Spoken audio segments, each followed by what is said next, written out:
మొత్తానికి సవత తల్లి బుద్ధి చూపించుకున్నావు నీ కొడుకు అఖిల్ పెళ్లిలో. ఆ ఇంటి పెద్ద కోడలికి చెందవలసిన కట్టుబాట్లు అన్నింటినీ కూడా నీ చిన్న కోడలికి ఇచ్చావు. చైతన్య నీ కొడుకుని పుట్టలేదన్న సవత తల్లి బుద్ధి చూపించుకున్నావు అఖిల్ పెళ్లిలో. ఆ ఇంటి పెద్ద కోడలుగా నాకు చెందాల్సిన అన్నీ కూడా అఖిల్ భార్యకి నీ చిన్న కోడలకి అన్నీ ఇచ్చేసావు అంటూ అఖిల్ పెళ్లి కోసం అయితే అమలు చేసిన పనిపై అయితే రియాక్ట్ అవుతూ రావడం జరిగింది శోభిత. అయితే అక్కిని నాగార్జున గారి ఇంట ఎంత ఘనంగా జరిగిందో అఖిల్ పెళ్లి మనందరికీ తెలిసిందే.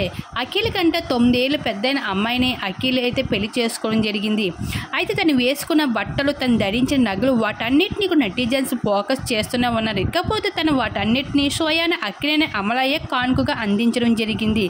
ఇంకా ఏకైక గారాల కొడుకు అయిన అఖిల్ పెళ్లి కావడంతో ఎప్పటి నుండి తన కోడల్ని ఈ విధంగా చూసుకోవాలని అనుకున్న అమల కోరికని తీర్చుకుంటూ వచ్చేసింది తన కోడల కోసం. ఇకపోతే తను ధరించింది ఆసామాస చీర కాదు, కొన్ని కోట్లు ఖరీదు చేసిన చీర, డైమండ్ చీర కావడంతో విశేషకరం. అఖిల్ భార్య ధరించిన చీర కొన్ని నెలలుగా డిజైన్ చేయించడం అన్నది చాలా విశేషం. ఇంకా తను వేయించుకున్న చీరలో మొత్తం డైమండ్స్తో నిండి ఉండడం, అలానే బంగారు తీగలతో అయితే ఆ చీరను వేయించడం జరిగింది. కొన్ని కోట్లు విలువ చేసిన చీర అయితే అందించడం జరిగింది అక్కినేని అమల కోడలకి, చిన్న కోడలకి. అయితే అక్కినేని కుటుంబానికి పెద్ద కోడలు అయిన శోభితకి చెందవలసిన సాంప్రదాయాలు అన్నీ కూడా చేయకుండా అఖిల్ భార్య అయిన చిన్న కోడలకి అయితే అక్కినేని అమల అయితే దగ్గరుండి అన్నీ కూడా చేయిస్తూ వచ్చేసింది. ఇంక ఈ విషయం పైన అయితే శోభిత రియాక్ట్ అవుతూ రావడం జరిగింది.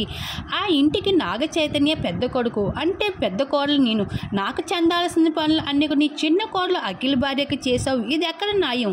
నువ్వు సవత తల్లి బుద్ధి చేయించుకున్న మొత్తానికి నాకు చేయవలసిన అన్ని కార్యక్రమాలు కూడా మీ చిన్న కోడలకే చేసావు, ఇది కరెక్ట్ కాదు అంటూ అక్కినేని అమల పైన అయితే ఫైర్ అవుతూ రావడం జరిగింది శోభిత. వాటికి సంబంధించిన ఫొటోస్ నెట్టింట్లో వైరల్గా మారుతున్నాయి.